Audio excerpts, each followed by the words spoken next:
And welcome back to Let's Play Look Outside. Last time we learned a near literal earth-shattering truth, so we're just going to rewind the clock a little bit and go to the world of pretending that never happened. We never learned that, because the fate of mankind as a whole kind of depends on us just ignoring that little tidbit of information we got. Obviously, Sybil is also back alive once again.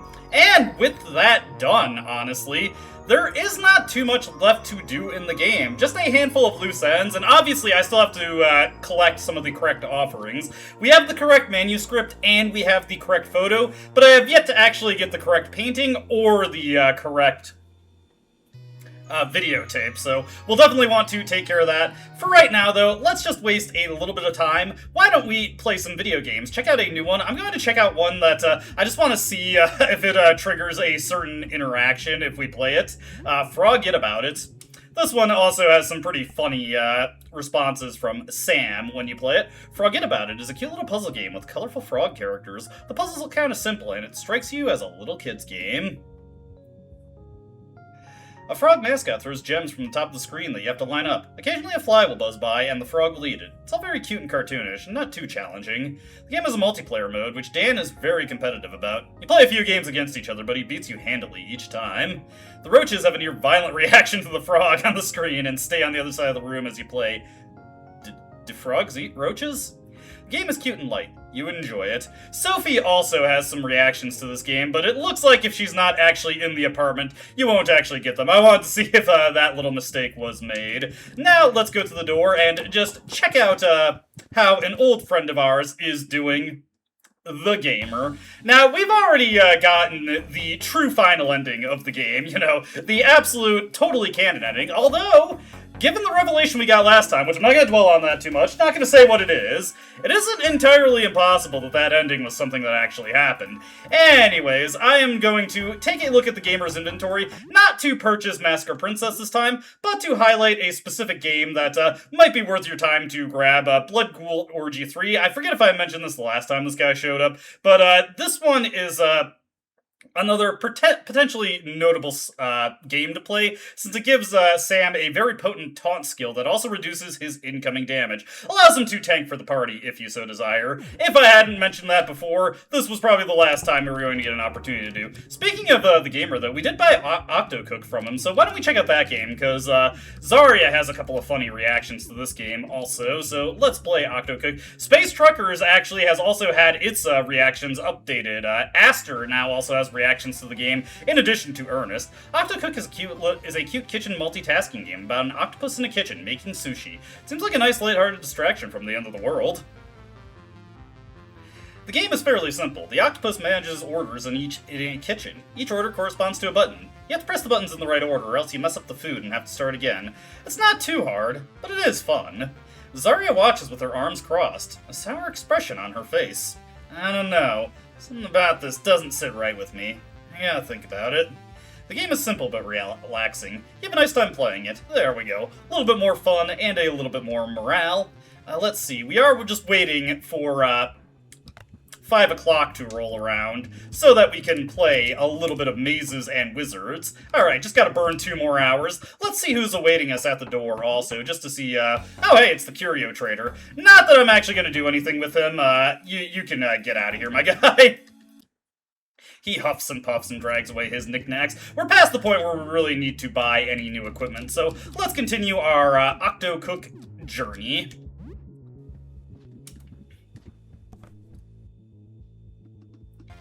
You resume your Octocook game. The game doesn't have much of a plot. You're an octopus, you can go to work at a sushi shop, and you cook food. It's a nice relaxing game that takes your mind off things for a while. Zarya scowls the whole time you play the game, though you can't make out what she's saying. She constantly mutters under her breath. The game is simple but relaxing. You have a nice time playing it. Boy, what does Zarya have against Octocook?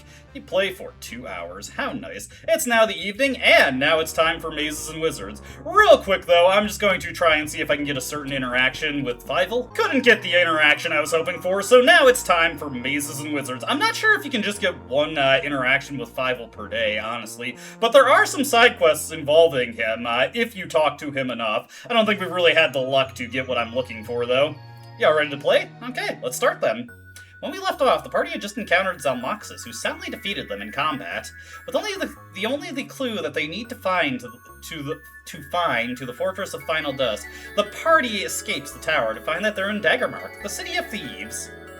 It seems the fair is in town. The fair might be a nice opportunity to blow off some steam with your companions. What event would you like to attend? So this is actually kind of interesting. I was actually thrown for a bit of a loop when I started this campaign, because in my previous playthroughs, this is actually the event I got first. I'm guessing there are some random starts and random intermissions to your Mazes and Wizards campaign that get shuffled around a bit.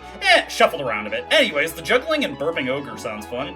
An extremely obese man, definitely not an ogre, attempts to juggle 3 balls, but constantly drops them. Whenever he bends over to pick them up, his pants fall down. His burps are truly extraordinary, though. Encore! Encore!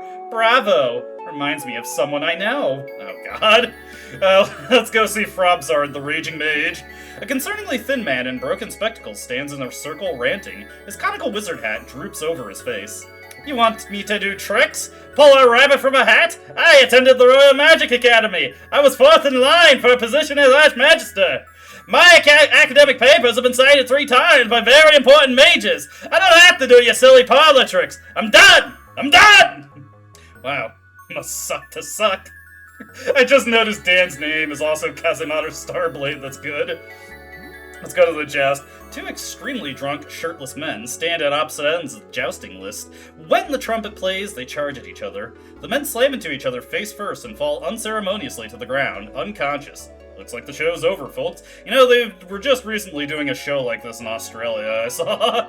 Anyways, that's enough fair for now. Yeah, that was kind of a dud, wasn't it? You stand in the heart of Daggermark, the city of thieves. The city has a reputation for both its incredible danger and its incredible riches. As you start to stroll through the chaotic market stalls, you can't help but feel that reputation is warranted. Rough, suspicious men cast glances while merchants hawk their wares. You need to head to the Fortress of Final Dusk to find Zalmoxis, but you might have time for a detour. You know what? Let's explore some dangerous alleys. Decide to look for some adventure in the back alleys of Daggermark. There's always something happening in its bustling streets. It doesn't take long before you hear a scream coming from a particularly seedy alley. You rush to the source of the sound. Help me, please! A woman surrounded by 3 intimidating masked men shrieks. They point their daggers towards you. It's a trap. Hey guys, it's time to be heroes. I'm Sam the Hero, and I do everything right. Let's see, let's fight the assailants. You pull out your weapons and attempt to surround the attackers. The woman smirks and pulls out a weapon. You must be Taurus. Nobody from Daggermark falls for this little trick. Get 'em, boys! Should have listened. More men come out of the shadows. You're surrounded on all sides. This is starting to look like an unwinnable fight. Let's fight anyway. Receding into the shadows, I disappear down a dark corridor of the alley. A battle ensues, and the men quickly surround you. Quickly turns to the bandit's favor.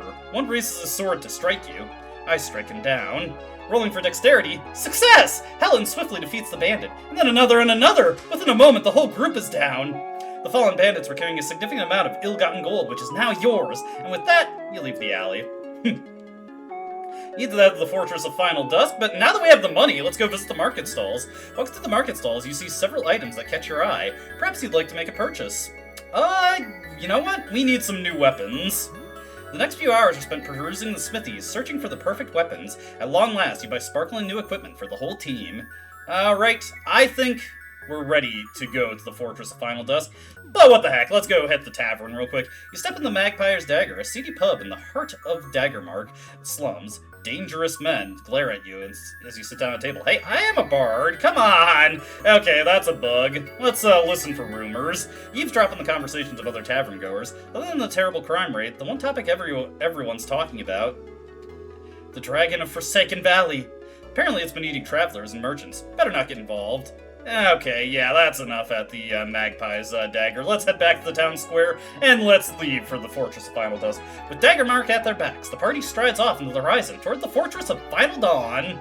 But before they get there, they'll have to march to the Forsaken Valley. What dangers could ensue? We'll have to find out next time! Pressure's getting to me, chat. I don't know how much longer I can carry this team. Pray for Dan, fam. Pray for Dan. And we hear a knock at the door, as we'd expect to. Who do we got here? Nobody, actually. Just a freebie, which, you know what? I will take it. Anyways, with that taken care of, I'm going to cook a quick meal for the team. I'm just going to roll out with the team we already have, since we've already defeated all the tough encounters in the game. So let's go and scoop up some remaining rewards. Most curious. So despite initially being an insect, you've developed human speech and intelligence when you looked outside. This is correct. I was born a cricket. Simply remarkable. This invalidates everything I'd theorized on the nature of the visitor's transformations. It seems I must start over. Interesting. Your previous theory. What was it? That's the visitor's gaze was a sort of de-evolution, that it reverted life forms to a more primitive state. That is exactly what happened to me. Oh, Morton.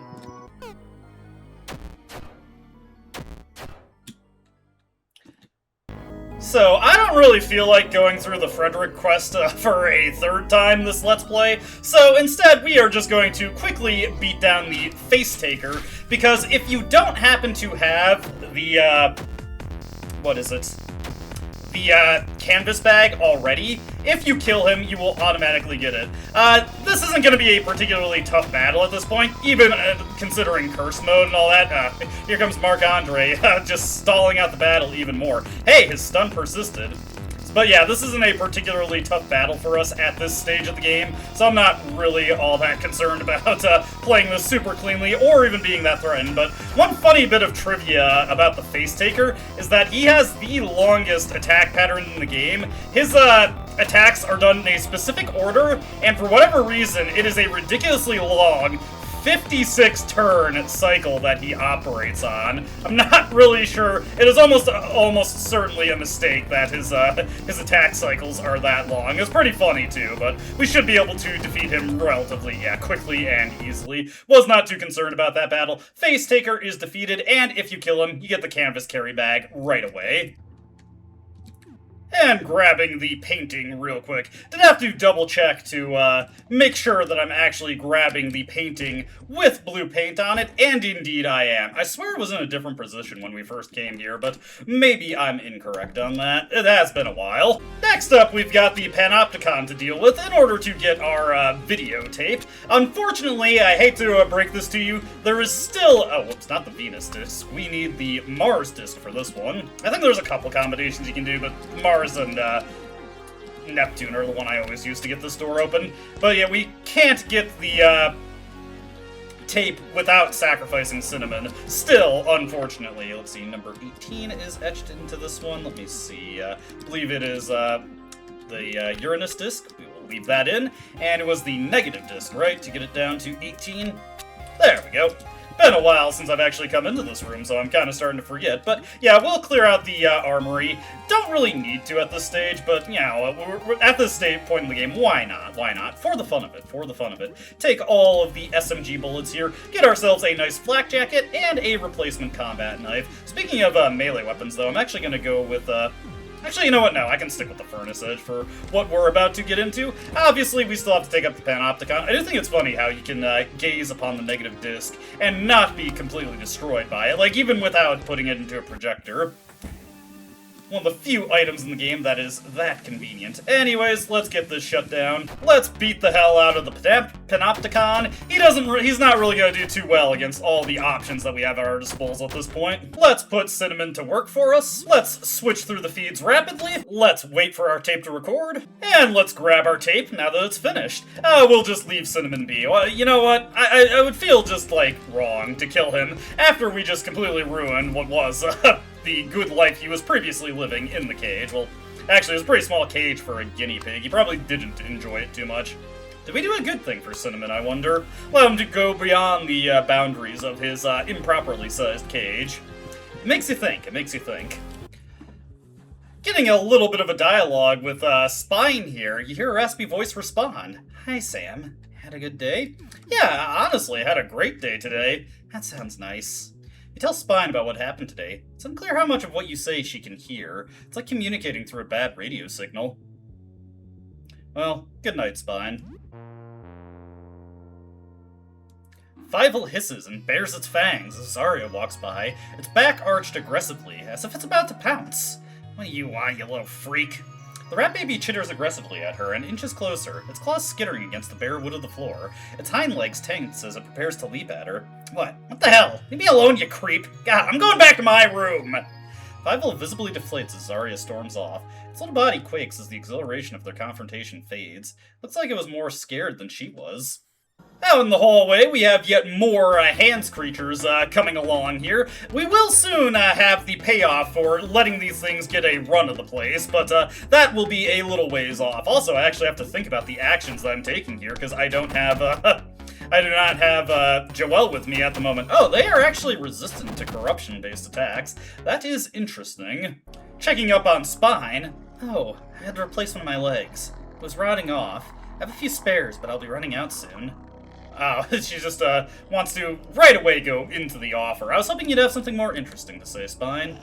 Moving out into the first floor, we now also have some leg creatures, since I've let Marshall's demon form persist for a little bit. Not anything I'm too overly concerned about. Ooh, I'm gonna have to reload Dan's rifle soon.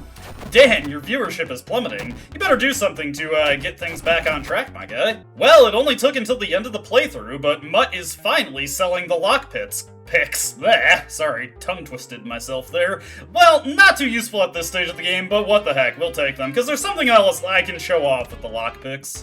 While we're at it, we may as well take care of Marshall while we're down here, you know, just to get that out of the picture, because who knows what else this guy could be producing. Now, there is actually another particular reason I want to come here, even though we've seen this fight previously. I think the legworms are a new detail anyway, so may as well cover that. He is spreading out, spreading his wings, as it were.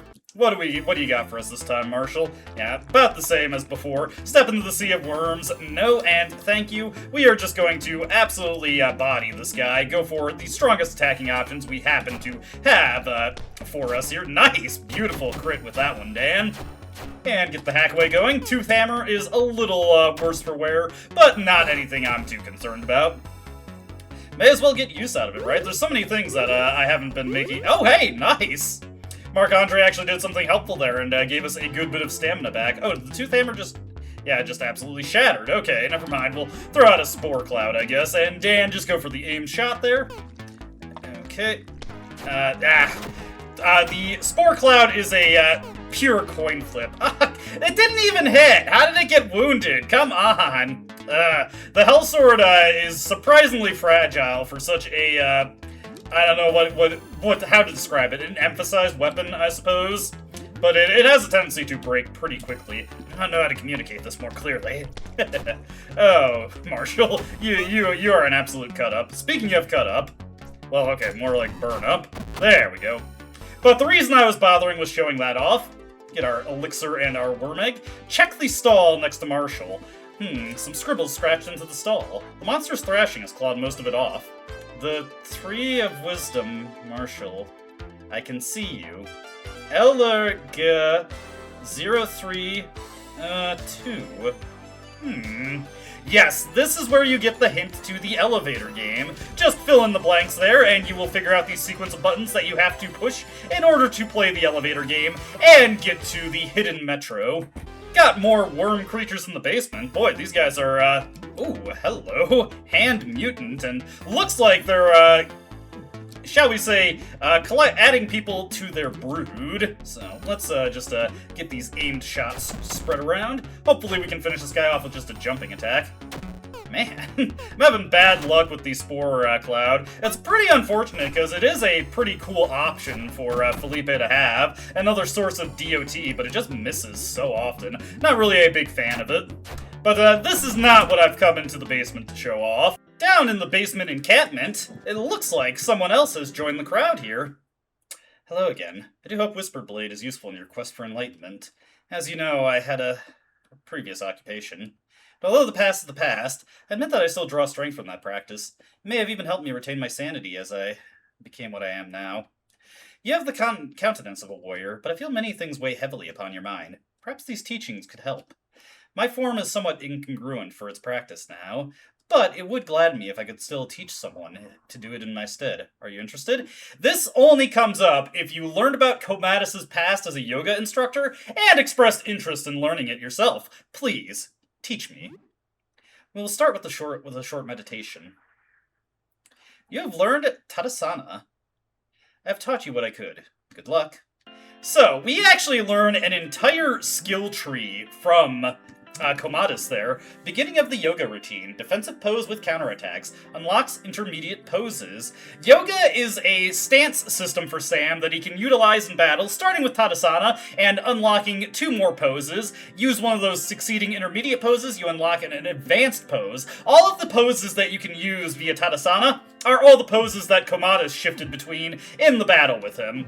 Given that Comatus is probably the hardest opponent in the game, there isn't really much that you can put to good use, or there's not much that the yoga poses can be put to good use against, but it is kind of a funny little mechanic to pick up right in the 11th hour of the game, and it already adds to Sam's fairly impressive skill list. Obviously, he has 19 skills that he can learn from video games, plus stuff he can get from things like Tickle. Man, Sam is, he might not have good stats, but he sure is versatile. Been a while since we actually popped in here, we're back to Keeley. So, now we have lockpicks at our disposal. What would happen if we were to use them?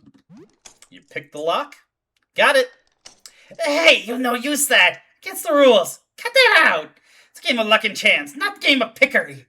Maybe next time picking game, but not this time. This time game of keys, okay? So Keeley gives you a freebie on that. She will not attack you right away if you pick a lock.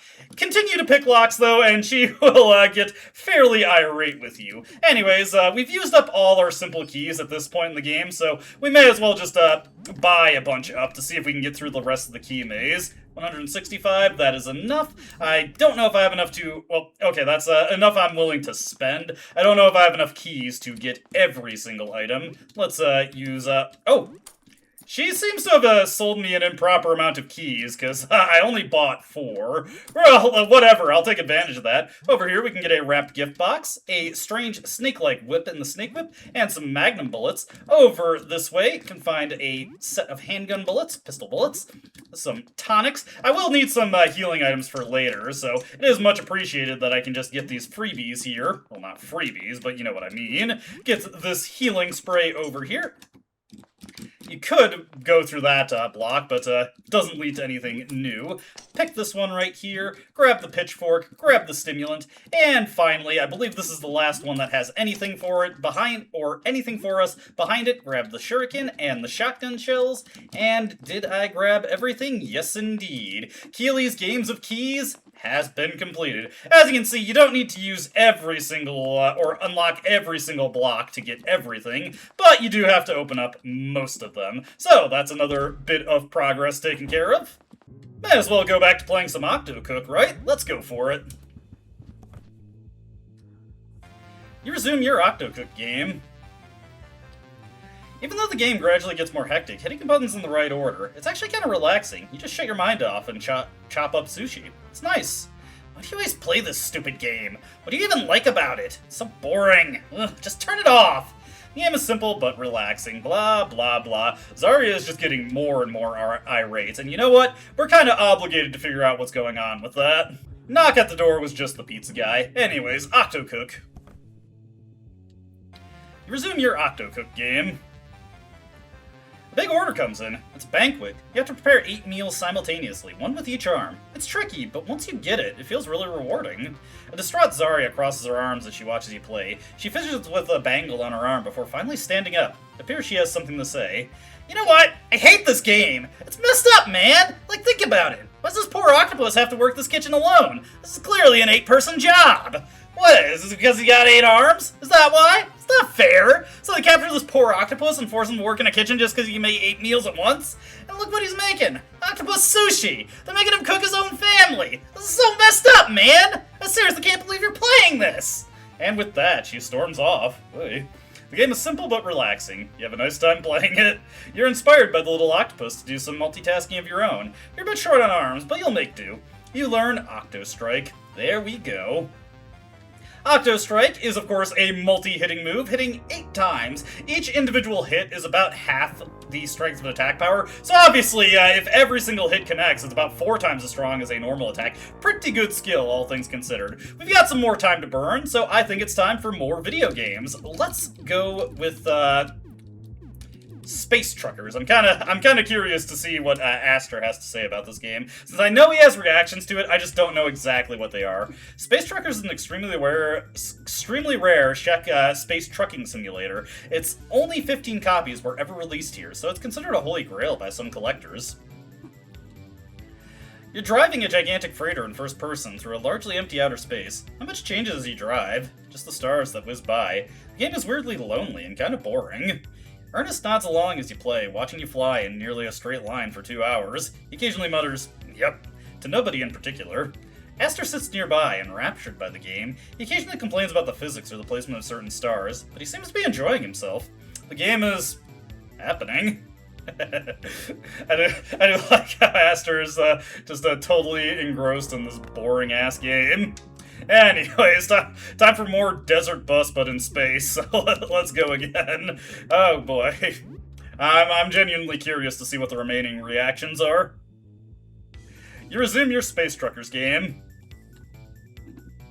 The graphics are primitive, wireframe 3D with little dots for stars. The music is tinny samples, although it's cool that you can flip through channels on the radio. Mostly though, you sit in the cockpit and fly in a straight line. Ernest sits next to you as you play. You occasionally catch him nodding off, but he always wakes up a few minutes later. He doesn't talk much, but he seems to enjoy this game quite a bit. Aster points out a few constellations as you pass them, and gives information on their mythological background. He's utterly taken by the game's attention to astrometric detail. The game is happening. You play for 2 hours. We're gonna be playing for 2 more hours. Helen approaches Fievel and attempts to pick it up. Oh, we've already seen this one. Fievel seems afraid of her. Sadly, I don't think we're going to get the mask before the playthrough is over. Also, it was Father Andrew who showed up at the door. I just took some medical supplies from him and gave him $40 in return. We could use the healing items for later, honestly. I'm not sure what it is, but something is starting to click. Maybe it's not really about the gameplay, it's about the experience. This is what it's like to really haul 50,000 tons of Zorgium across the galaxy. Ernest tells you something about long-haul trucking, but falls asleep mid-sentence. He snores until you stop playing, at which point he wakes up and tells you that was the most fun he's had in decades.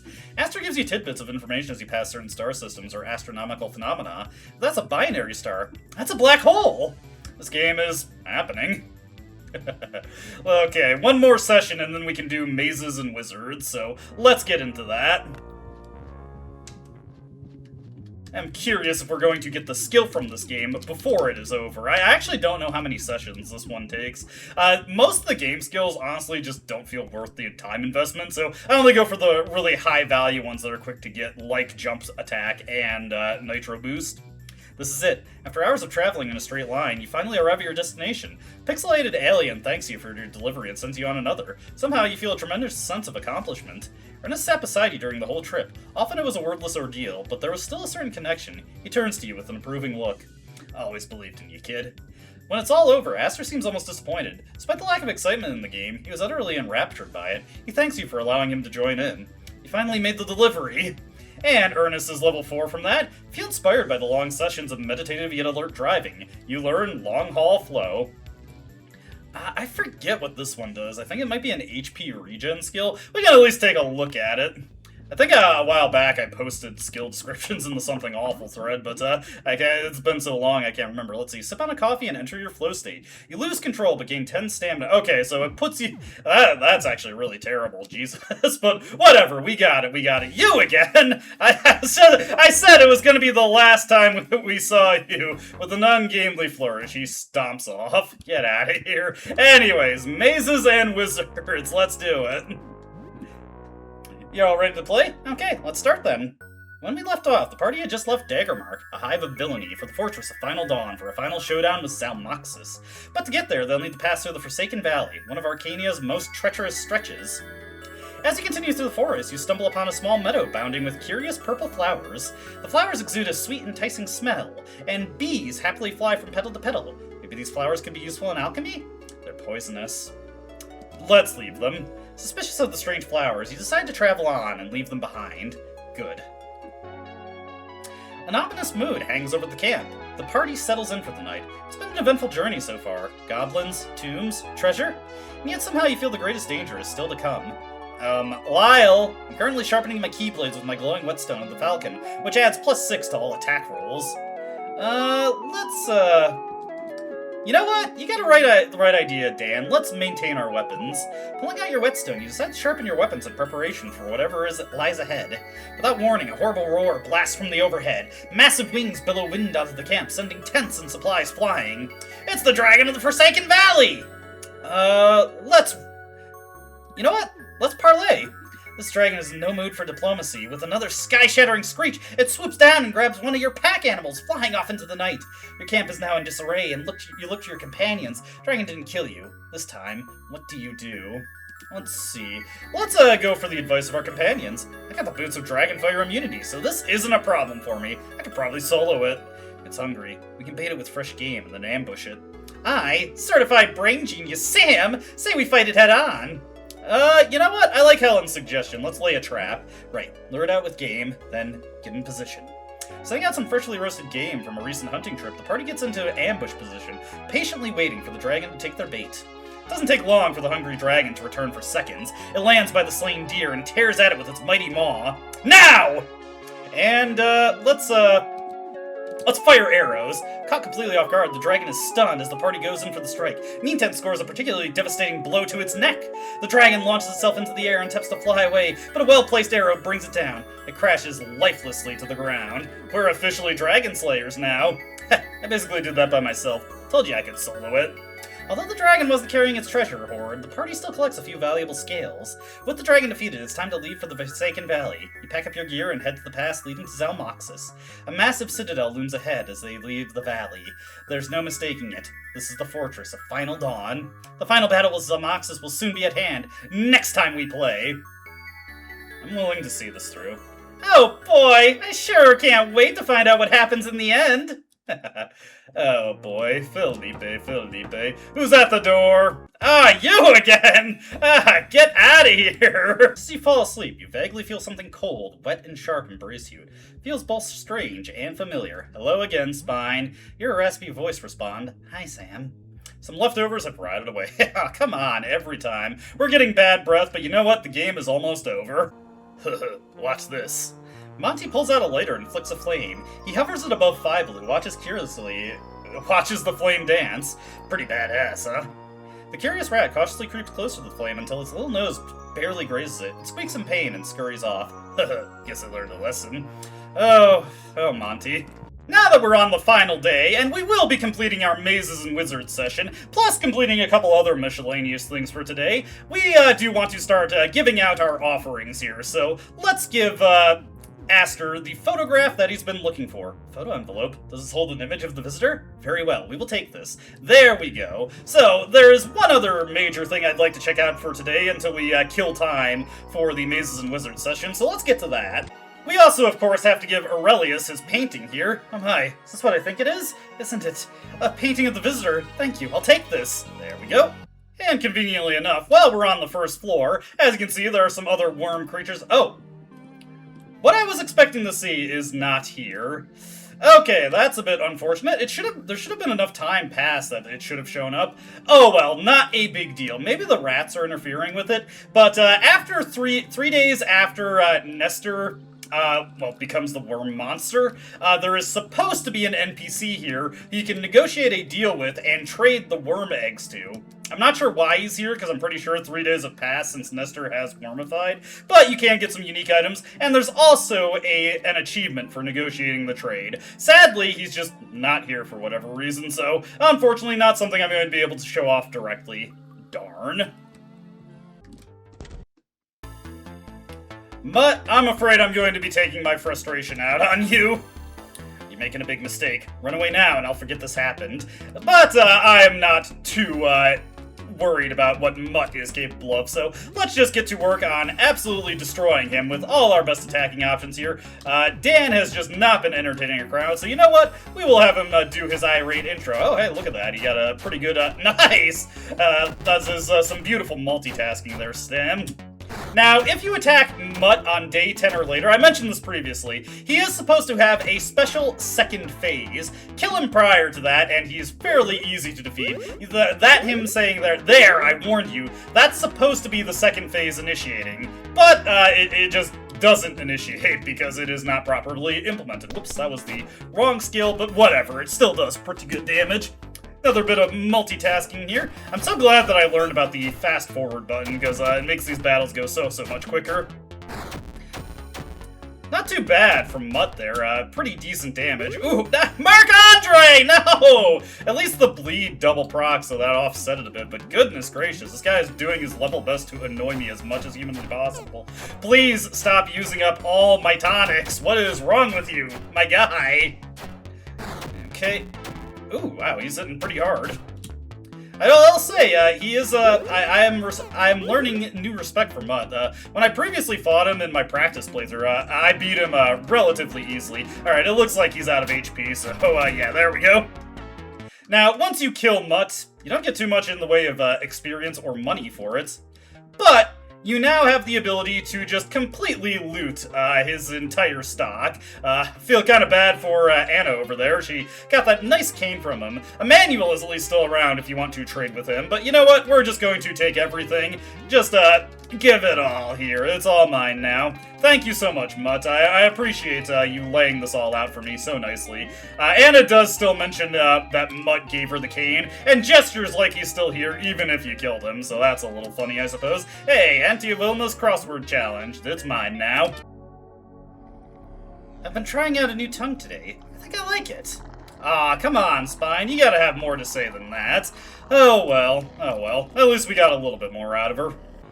Well, with all that taken care of, there's really not anything left to do but burn time until we can do the Mazes and Wizards session. Then we can go give the final offering to Jasper. I did pop over to Beryl and gave her the videotape real quick. So I'm just going to, in order to have as much ability to control time as possible, I'm just going to use the crossword puzzles in order to pass time until we can play Mazes and Wizards. Got our door knock coming in here. And I'm just gonna tell him to go away. So if you don't feel like answering the door, you do have to do something at the door to get the person to leave. But if you don't feel like answering it, you can just tell them to go away. And we've done everything we want to with the door at this point, so we can just tell everyone to shove off. We don't care what they're selling. They can get out of here. So let's keep on doing our crosswords here. Sam's real passion. It's nice that Morton is helping us out a little bit. How much time is left? We would just need to spend 2 hours doing crosswords then. And now it's time for the final Mazes and Wizards session. Let's go! You all ready to play? Okay, let's start then. And last, you stand at the foot of the Fortress of Final Dawn. It towers menacingly above desolate, flame-scorched waste. The soul of the land has been drained. Inside Zalmoxis, the Soul Reaver, foe of all mankind. You step inside, ready for your final challenge. A warbly, high-pitched voice calls out to you from the darkness. Hehehe, the riddle gnome I be, and if thou answerest my riddle, a special gift I'll have for thee. Which key can open no doors? An iron key? I don't know. I'm not good at these. Leave me alone. Padlock key? No, a tiny cupboard key. No. Let's see. How about a monkey? Hehehe, you're correct. It's a monkey. Donkey also works. And now you've earned the greatest reward of all, my friendship. Okay. Friendship is the greatest reward of all. Fare thee well on thy journey, adventurers, and rest well, knowing that you will always be my friends. And with that, the riddle gnome disappears into the darkness, never to be heard from again. The hell is that about? Is that supposed to be like a riff on Tom Bombadil? You faced the undead Leviathan, braved the Soul Prison, and even freed the dire golem in the Fortress of the Final Dawn. One final challenge awaits you. As you stand in front of the Eternal Archway, you know that in mere moments your final confrontation with Zalmoxis will be at hand. Just FYI, DM, I'll get an automatic critical hits against necromantic wizards because I took 10 levels of the Astral War God feat. This is the final battle. Get ready. I sure hope the bad guy doesn't kill us! Okay, it's been an honor to serve with you all. With both great courage and great trepidation, you step through the archway of eternity into a field of stars. All around you drift countless indescribable space phenomena, meteors, planets, gases, colors you had never dreamed of, and before you stands none other than Zalmoxis. You're finally here! I've yearned for this day for so long, 1,000 years! What force do you think you brought here? The power of friendship! No, it is not fate, nor destiny, nor evil, nor good. It is love! The love that a father feels for his child. The undying love that remains even from beyond death. I have waited 1,000 years to see you again, my son. Oh, does this mean we have to kill Ninta now, too? How is that possible? 1,000 years ago, you were taken from me. Your soul was destroyed through no fault of your own. For 1,000 years I toiled. I ripped the souls from the dead, the living. I experimented. I learned the deepest, darkest, most forbidden magic. It took 1,000 years of manipulating souls to bring you back, but it was worth it to see you before me once again, my son. Well, I love you, Dad! Okay, great. That's good, son.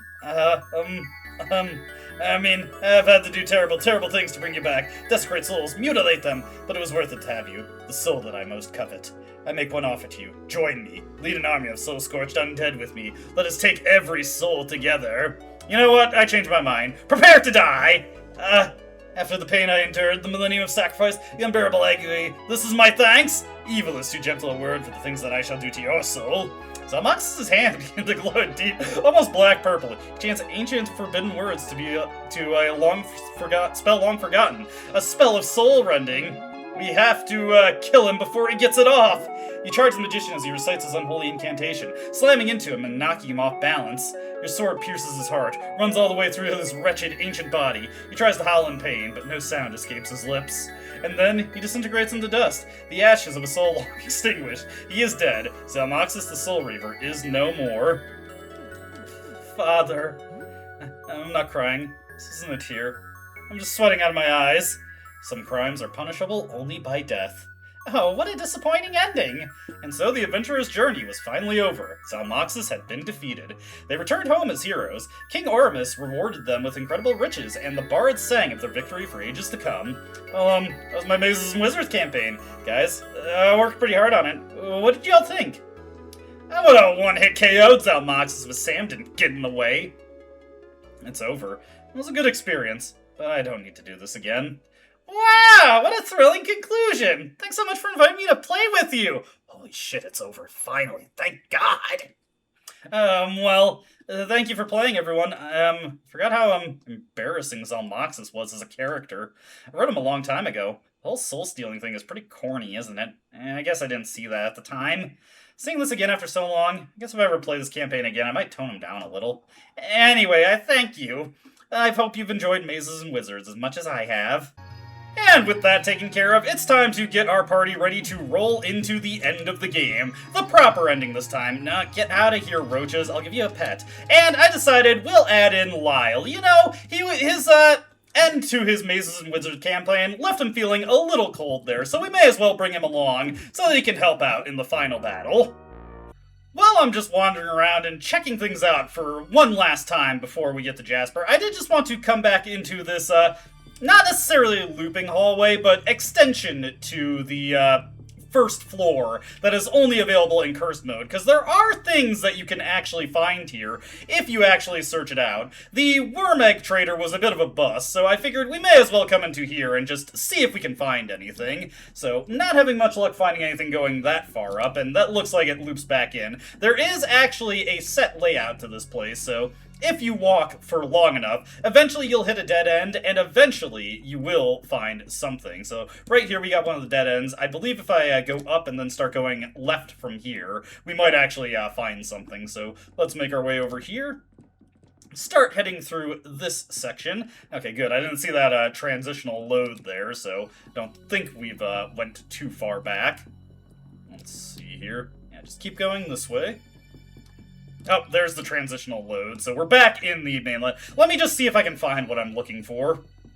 There we go. If you go left when there isn't an exit sign, you can locate this guy, the Winged. As you can see, he's capable of using Black Hole, which is pretty annoying when anything starts off with that. There's not really much reason to seek this guy out. Nice, Marc-Andre actually just did some nice damage for once. But hey, he's another encounter to get, so may as well show him off.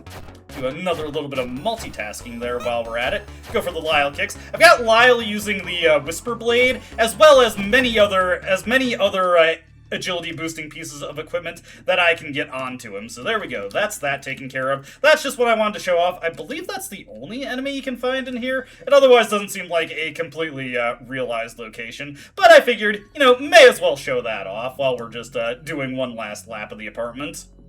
One other thing I stopped to check out was I took Lyle to Jean's apartment because I believe at some point there's a little bit of extra dialogue you can get between her and Lyle, but if there is that, we've already passed it, so why don't we just give our final offering to Jasper here, the loose manuscript. It appears to be a manuscript. At a glance, it strikes me as a loose work in progress, filled with notes and crossed out passages. Could a description of the visitor be hiding in these words? We will accept this. I do believe we have all the offerings for the ritual now. Say the word once you're ready to, and we'll set out for the roof. Alright, and yes, we do not have much time left, so everyone is ready, Jasper. Indeed, we have everything we need to begin our ritual. Please join us for this occasion. What about you? If you are ready, I will gather my colleagues and complete our final preparations. These will be our final offerings. We are leaving to prepare. There's no going back from this point on. And yes, you have one last opportunity to back out. We're good, though. We're good. Take this key and these robes. We shall step onto the roof and behold the sky together. Alright, time for the one last ending that was added in the 2.0 update. Remember how we visited Sybil?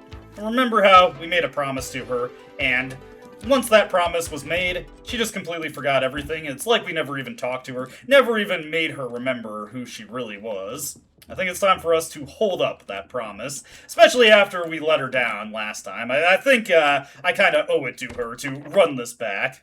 Use the roof access key. Ugh. Never gets any easier anytime we come up here, but I think I'm ready. Let's go. It's the door to the roof. Are you sure you want to go? There's no going back after this. Yes, let's go.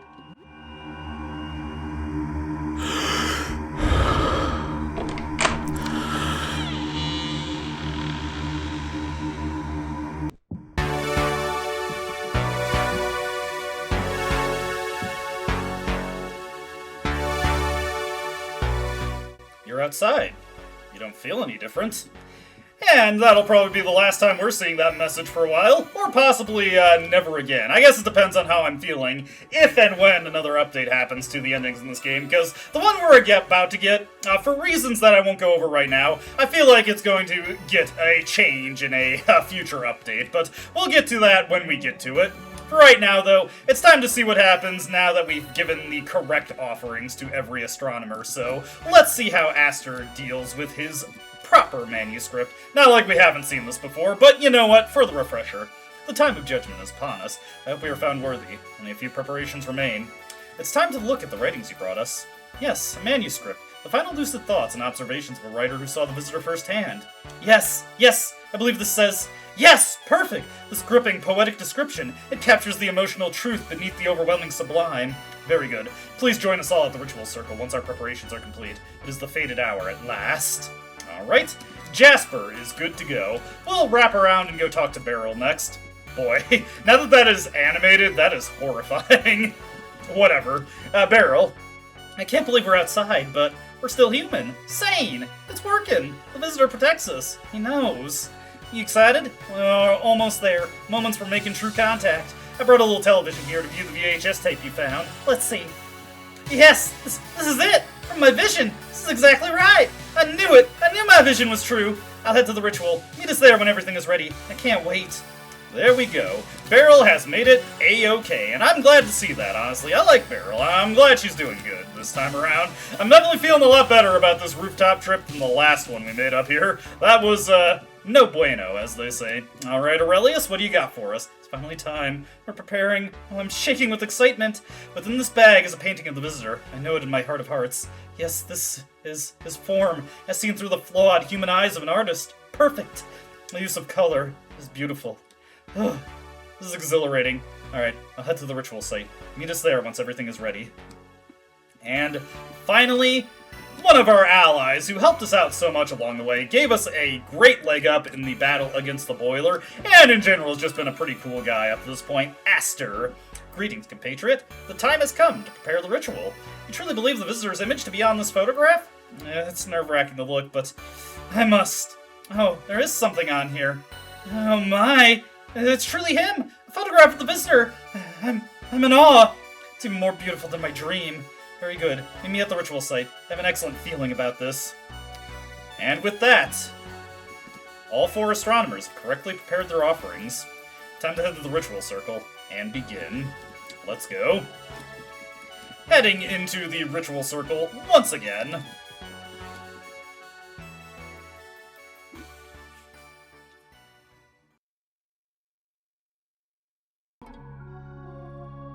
You look up to the sky. All you see is thick, dark clouds above. Here we are. Finally, it is time we call out to the visitor. But it's overcast. I can hardly see him through these clouds. Will he see us? He has to! He watches from light years away. I don't really think some clouds can stop the visitor. Well, let's get started then.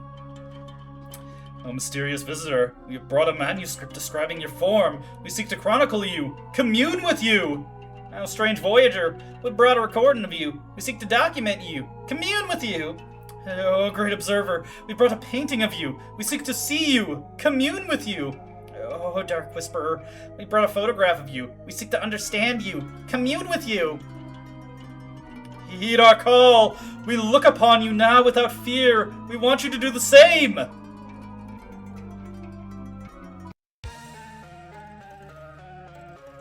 Yes! His gaze is upon us! Blessed day! Joyful day! His time! His time! I feel it! We will ascend! And indeed they are ascending, once again. Like the previous time, we want to get our buffs set up before we get into doing anything. May as well have the spider do an absorb on somebody, it doesn't really matter. Matter of fact, I may as well have, let's have Lyle get turned real quick, just so he has stamina to operate in the coming battle. Nitro Boost will be a nice boon for the party here. Gum Up the Works obviously will be, oh man, that just did nothing. Okay, never mind. Just trying to be a little proactive and help Spider out a little bit. It shouldn't matter too much, honestly. I will probably want to restore our stamina. I didn't bother cooking. I do like the detail on Jasper there, though. He's got the multiple eyes being suctioned up. We've, of course, seen his true form, as well as his rather horrifying mutated cursed form. But yes, once again, a battle with the Chaos Quartet. Oh, hey, there's Marc-Andre actually doing something helpful for once. Let's get a DOT effect going. Let's go for Teeth Storm, as we always do. Let's go for some pain here, and Lyle Kicks should do some Actually, you know what? Hack and Slash has a better chance of inflicting bleed, so I definitely want to get some, I definitely want to beat over the Chaos Quartet's, regeneration, if possible. Use the pain on it as well. There we go. Pretty good damage there. Chaos Quartet gazing into eternity, but I'm not overly concerned about— Oh! Never mind! Ah! How could you do that to Sam? Come on! Oof, this is off to a rough start here. And Joel is paralyzed, so that's a pretty big source of damage, just completely denied from us. That's okay. Let's get the stimulant on Sam here. This is where all our copious healing items come in handy. Goodness gracious, that was a disaster there. Didn't expect to get hit with that right away. Oh, if it kills Sam again immediately. Okay. Unfortunately, he's denied his skills, which is a little annoying, but not a huge deal. Joel is denied some of his stamina, but not a particularly big deal. The pain damage is coming in. Marc-Andre is trying to slap us awake, and he fails miserably on Joel, I'm afraid. Ah, man, this is a terrible start to this fight. We're gonna have to go dig into our item bag here to look for some items to use here. Let's go for a Molotov to get some burning on it, since the rest of the DOT has gone out. Unfortunately, Lyle cannot use Lyle Kicks now, so he has to go for some straight hits with the Whisper Blade. But the Whisper Blade is quite nice, or quite effective, so should still be able to deal some pretty good damage there. Not too bad.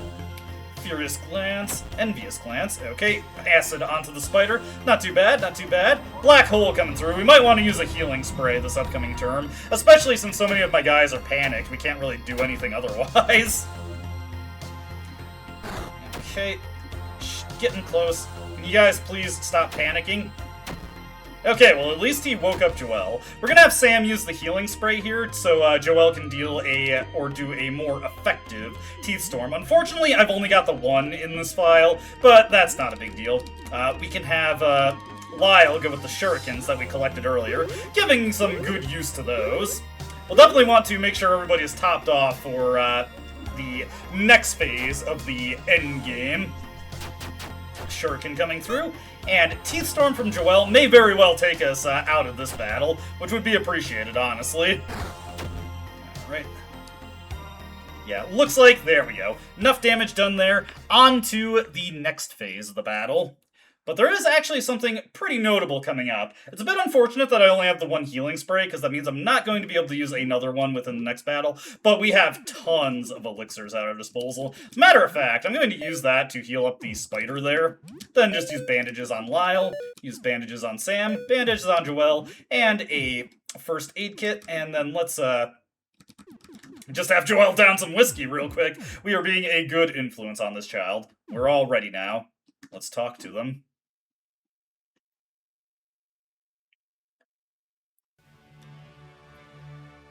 We're so sorry, Sam. We didn't mean to attack you.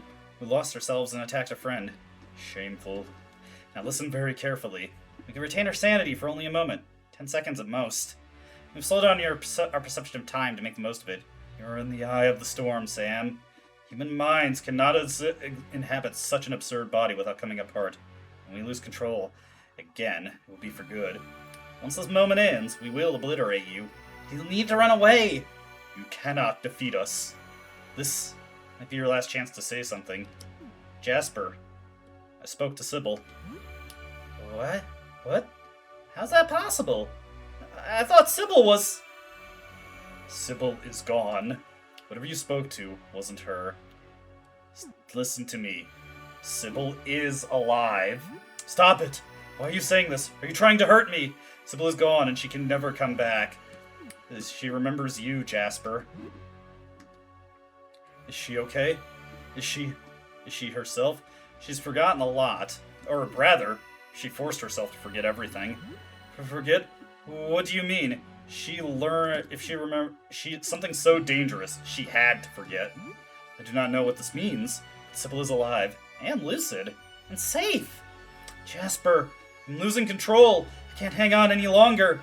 I'm struggling, but I will not allow the madness to overtake us. For Sybil's sake.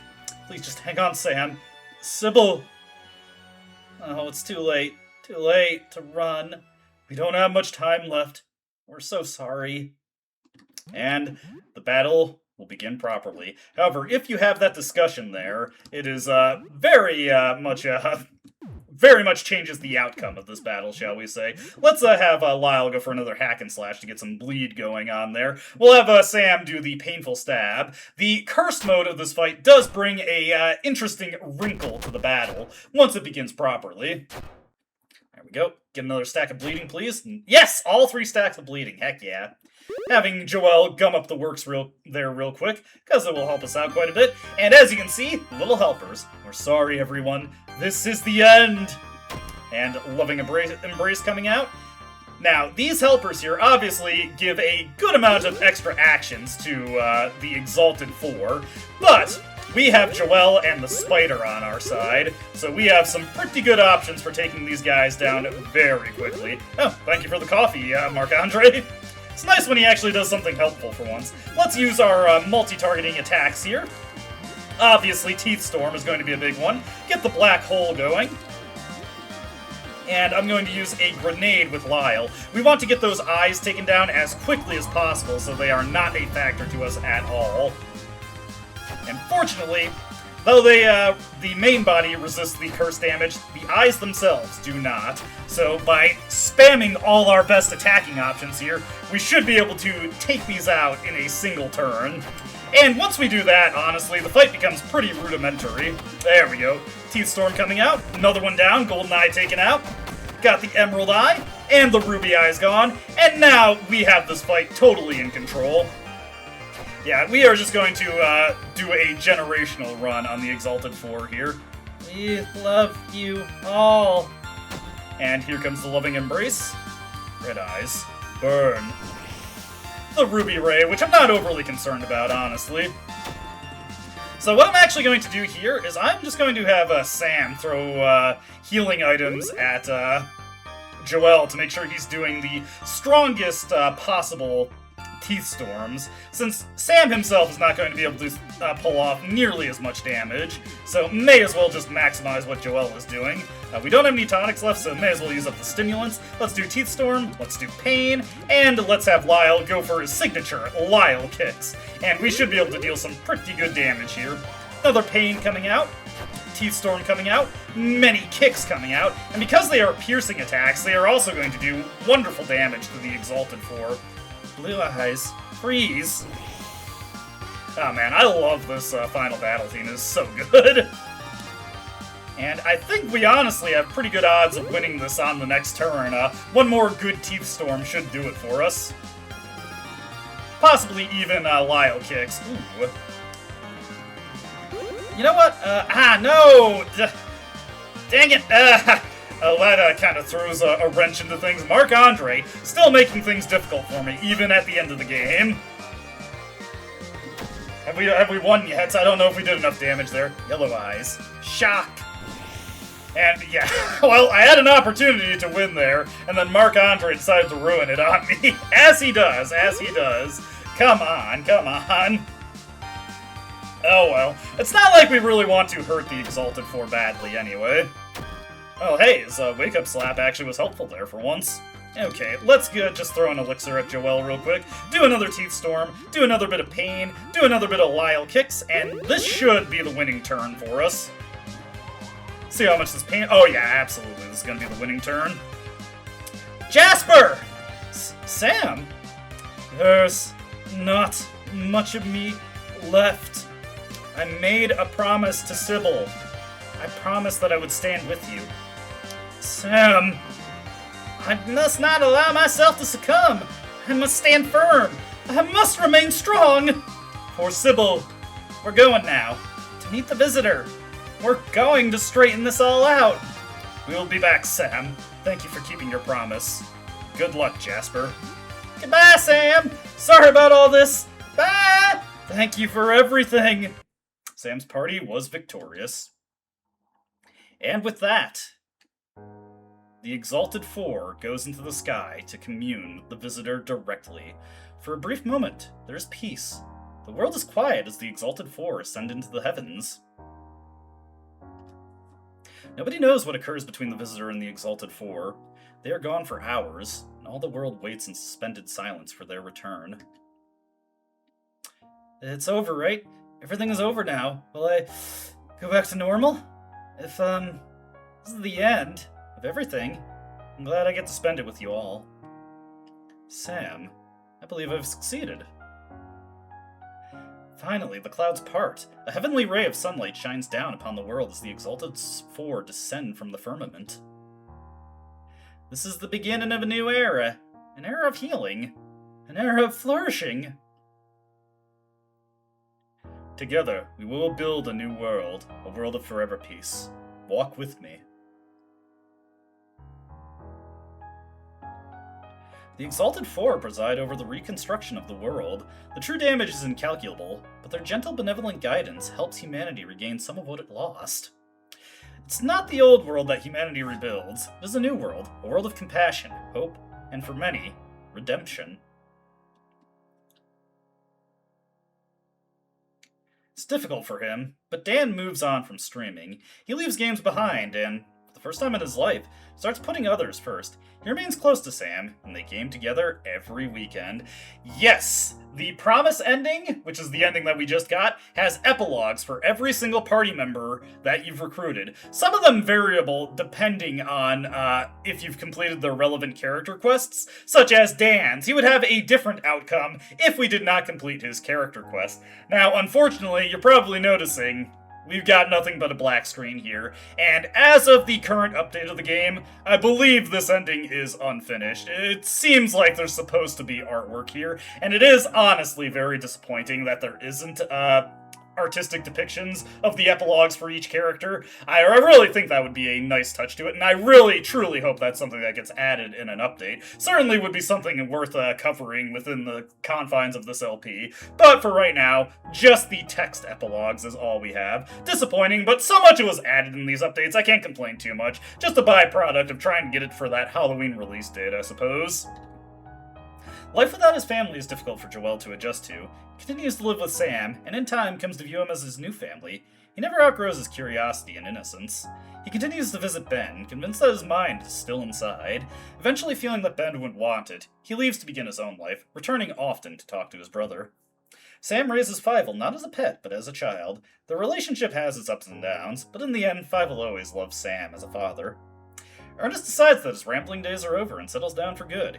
He and Squeakums entertain children with their music, which people continue to play long after he's gone. Sophie returns to her mother, and although she regularly comes to visit and make mischief, eventually she sets off on her own in search of adventure. She always sends Sam cards of her travels. Sophie has a slightly different outcome if you did not reunite her with her mother, as you probably imagine, as she just continues to search for her mother. Leigh reconnects with her family, who accept the new side of her, and recognize that part of it had always been there. She eventually gives up her rivalry with Sam, and they always remain close friends. Obviously, if you encourage Leigh to embrace her beast side, this is not what happens. With goodbyes reserved only for Sam, Helen leaves the city and wanders, never staying in one place for too long. Wherever she goes, a garden blooms not long after. Again, didn't complete Helen's character quest. She gets a less cheery epilogue. It takes a long time for Zarya to learn to become comfortable with herself. She realizes the burden her behavior placed on the people around her and apologizes to the people she hurt, especially Sam. Hey, Zarya had a realization. Not everyone agrees with the Exalted Four's dominion over the New World. Zarya and Monty join a resistance group and struggle to find a new path for humanity. Audrey easily settles into the role of surrogate mom, taking care of countless children orphaned by the Visitor's ordeal. She becomes a beloved figure and learns to thrive in spite of her strange new biology. It's not enough to collect, Morton learns. Sharing is the true joy of collecting. Morton opens up a small shop, sharing his various knickknacks and doodads with people. He always keeps the best stuff, though. Now a part of the Exalted Four, Aster diligently leads humanity's rebuilding as its omniscient and benevolent ruler. Almost every moment of his life is occupied with work, but he always makes time for Sam. For the first time in a very long time, Papineau rests. There will be enough work to last lifetimes. Surrounded by friends, he allows himself a moment of tranquility before reconstruction begins. Felipe finds it difficult to adjust life without a spore princess. For the first time, he is truly on his own. The spore moth begrudgingly accepts Sam's help in establishing himself, and eventually buries the hatchet with him. Hey! Felipe became a genuine friend in the end. The roaches spread, and spread, and spread. Eventually, intelligent roaches colonize the entire planet, forcing humanity to accept that they have a very silly competitor. Nevertheless, roaches continue to vote for Sam as Prime Minister of the Roaches, even when it's not an election year. For Lyle, photography has always been a means to indulge his darker impulses. Setting it aside is difficult, although he remains hyper-fixated on Sam. Change is one step at a time. The spider disappears without even a farewell. You wonder if it returned to wherever it came from, and if it somehow averted your foredoom. Sybil never fully regains her memory. Some secrets are simply too dangerous to remember. Burdened by an overwhelming sense of guilt she cannot explain, she grows increasingly withdrawn, relying more and more on Sam as time goes on. Whatever feelings there were between Sybil and Jasper remain unspoken. They never reunite. Fully isolated from the New World, she spends most of her time looking at it through the lens of a telescope. From time to time her telescope breaks, but somehow she always finds it fully repaired the next day. Sam's life never goes back to the way it was. Surrounded by new friends and family, Sam is constantly reminded of how much he means to the people around him. For the first time in a long time, Sam is not alone. The end.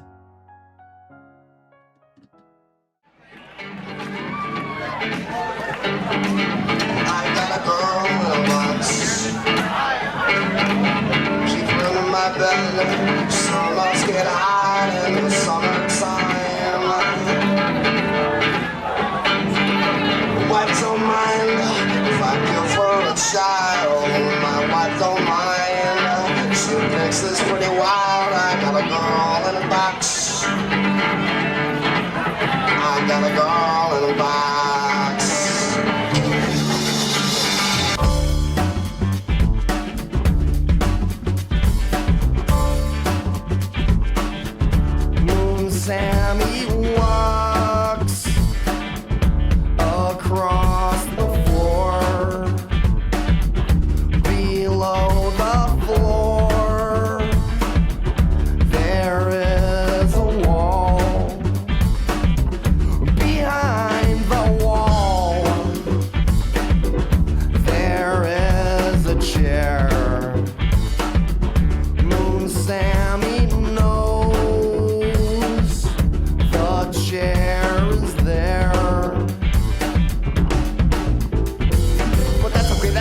can do that.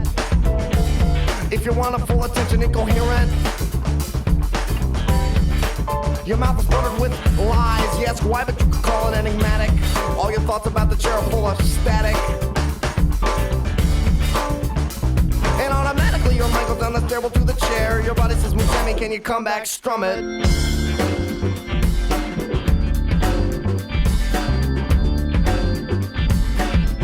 Moon Sammy washes in the sink. Below the sink there is a drain. The drain goes straight into the sea. The sink itself is porcelain.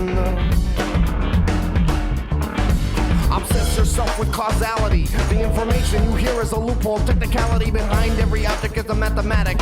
An obscure substance diffused with a kinetic force energy. An obscure concept shoots a gun at defeat the world. A dances shoots a gun at defeat the world. Dances shoots a gun at defeat the world. Dances shoots a gun at defeat the world. Dances shoots a gun at defeat the world. I don't dispute the doubts you've outlined, but it's my right to waste your time.